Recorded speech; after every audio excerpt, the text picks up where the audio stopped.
Hello and welcome into another edition of my CD pickup series.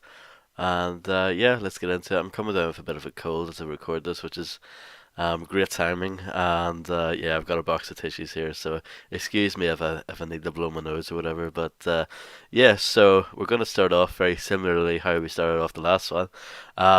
Managed to find some more charity shop stuff, and yeah, I managed to find Eminem, the Slim Shady LP, came out in 1999. This is his second album, but most people kind of consider it to be his first, because Infinite was an underground album and not really, no one really heard it. So yeah, this is obviously what blew him up. He was signed to Aftermath, and yeah, blew up off the success of songs like My Name Is and Guilty Conscience, and yeah, a couple of other singles on here, Role Model and Just Don't Give a Fuck. But those videos were a bit more rare. I remember back in the day. But My Name Is and Guilty Conscience, they were very big. And yeah, I remember fondly the first time I ever heard Eminem. It was back in '99, and I heard My Name Is in a taxi when I was coming home from school at the time. So yeah, see, it's disgusting, isn't it? Excuse me. And yeah, so I just remember it because of the chorus. You know what I mean? It's like something that you don't really forget. And yeah, and this is a very good album. I saw it. I hate that massive hype sticker, by the way. I hate the way it's covering up the cover so much.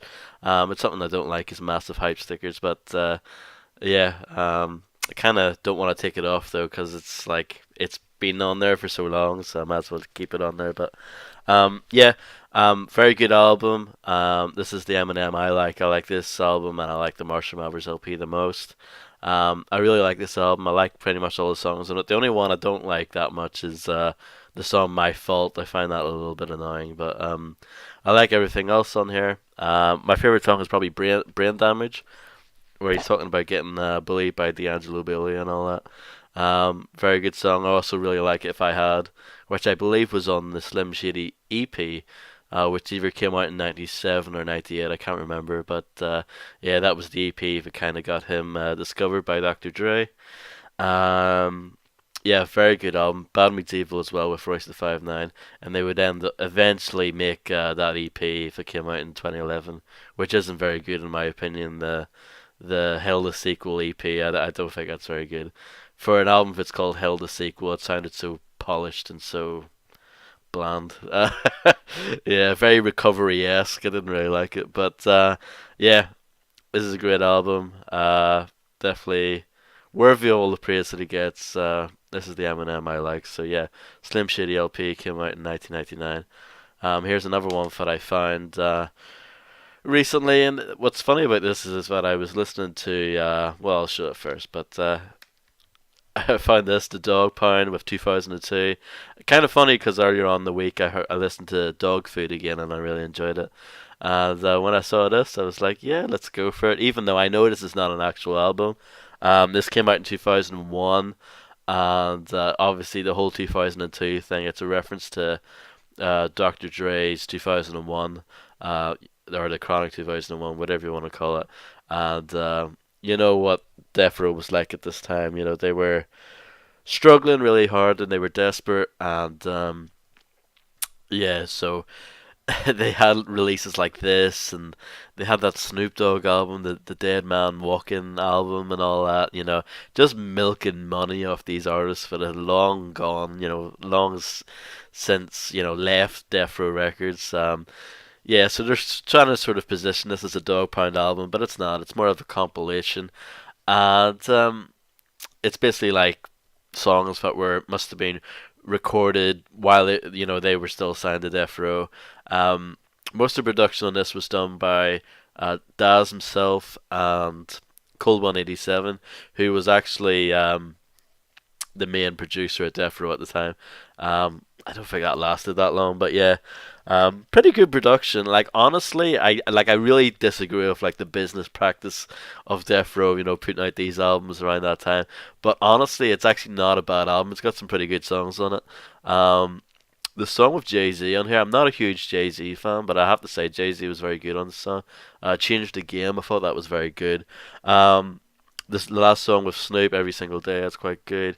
Uh, I think the song Gangster Rap. I might be wrong, but I think that's got Frederick on the beat. It's got a really good production on it. Yeah, it's actually not that bad. It could be 100 times worse. It's actually better than it really should be. This album.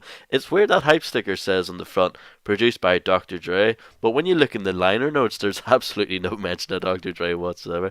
Maybe that's just a lie to put on the hype sticker. I don't know. It wouldn't surprise me if Death Row, but yeah, not actually that bad. I know that cover is absolutely horrendous, and like I say, I don't agree with the business practices, but it's actually not that bad. If you see it cheap, I actually would recommend it. It's actually not that bad. Uh, yeah, Dog Pound of 2002. Sorry for the snuffles and everything. Um, Next album we've got is You God's Golden Arms Redemption. This also came out in 1999. This is his solo debut. He was one of the ones that took a bit longer to make a solo album. Him and the Inspector Deck and Master Killer were kind of late to the party on the whole solo album thing. I always really liked You God. I thought he was a very underrated member of Wu-Tang Clan. Him and Master Killer are like the ones that people don't really ever talk about. But for me personally, Master Killer is my least favorite member of the Wu.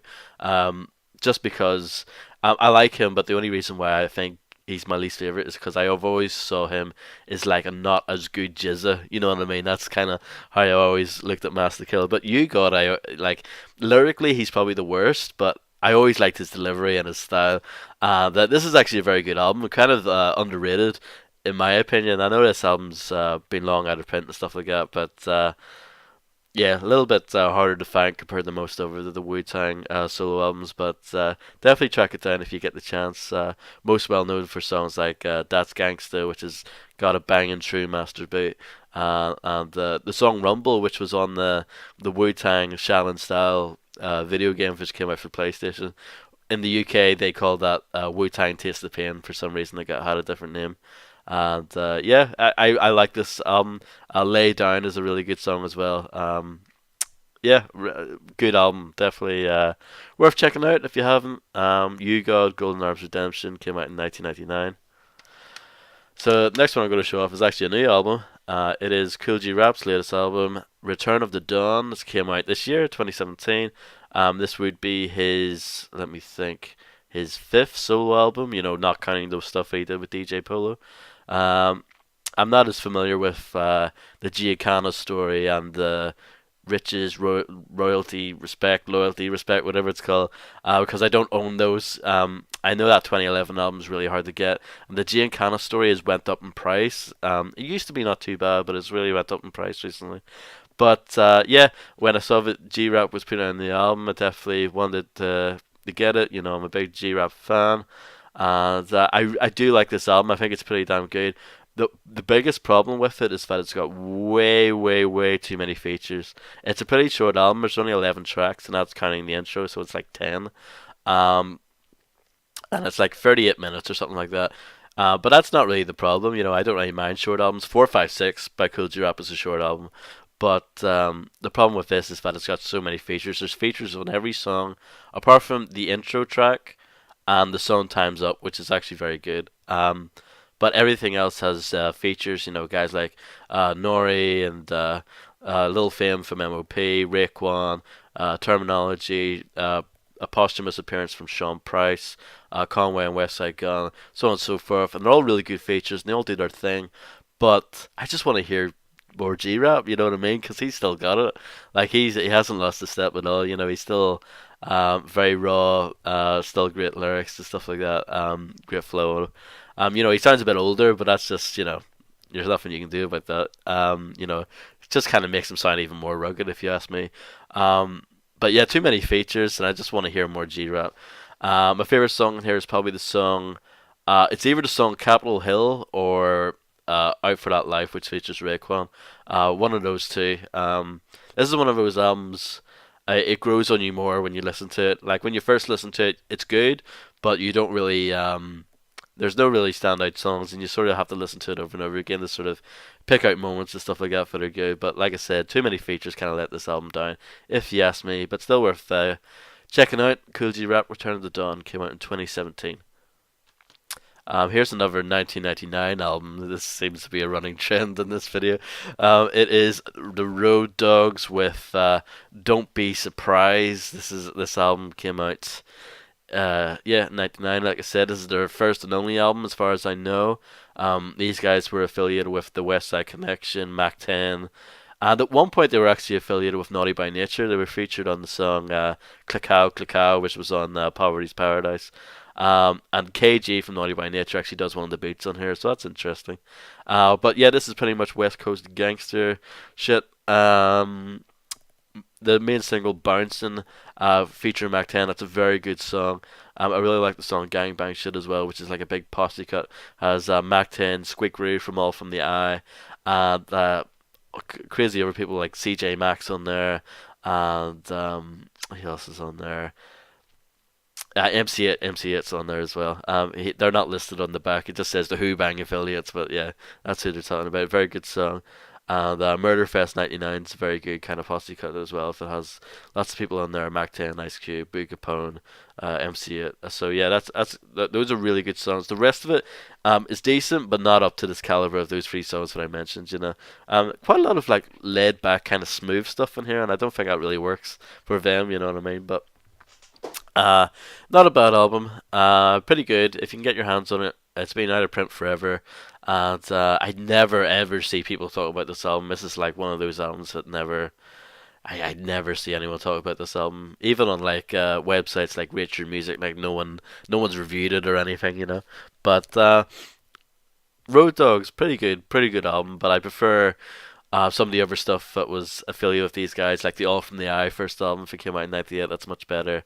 The Comrades, both of their albums I think are better. The first one, which is self-titled, if it came out in '97, and the second album in 2000, which was called Wake Up and Ball. Yeah, that's what it's called. Yeah, I was gonna say Banger Ball, but that's it. Mac 10's album. Yeah, um, but yeah, still pretty good anyway. If you get the chance to check it out, I would. It's pretty good. So yeah, continuing on with that West Side Connection theme, these last three are basically related. Continuing on with my Ice Cube phase, I don't know what you want to call it. I got raw footage, which came out in 2008. This is the UK version, which has like two extra songs, and they're actually pretty decent songs. So I'm pretty happy I've got this version. Um, a lot of people seem to say this came out in 2008. If I didn't say it, a lot of people seem to say that this is his best album of the modern era, if that makes sense. Like, this is better than Laugh Now Cry Later and better than I Am the West and all that.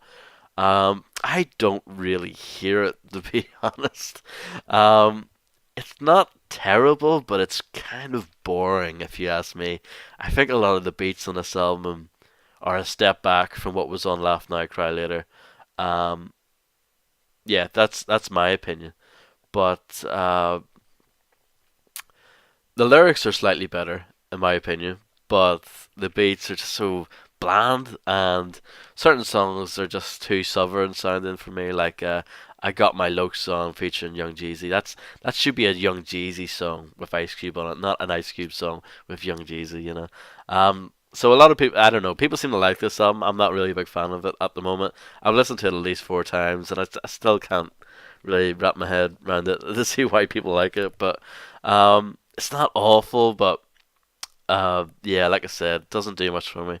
The main single, Gangster Rap Made Me Do It, is pretty good. I wish he made a Tar album that kind of sounded like that, but yeah, it doesn't seem to be possible for some reason. A couple of other decent tracks. Tomorrow was not bad. It Takes a Nation's not bad, but that beat sounds suspiciously similar to the Takeover by Jay Z. Very similar. Here's the coolest thing about the album. I'm going to show you in the booklet. Uh, let's see. Yeah, here's the coolest thing in the about the album.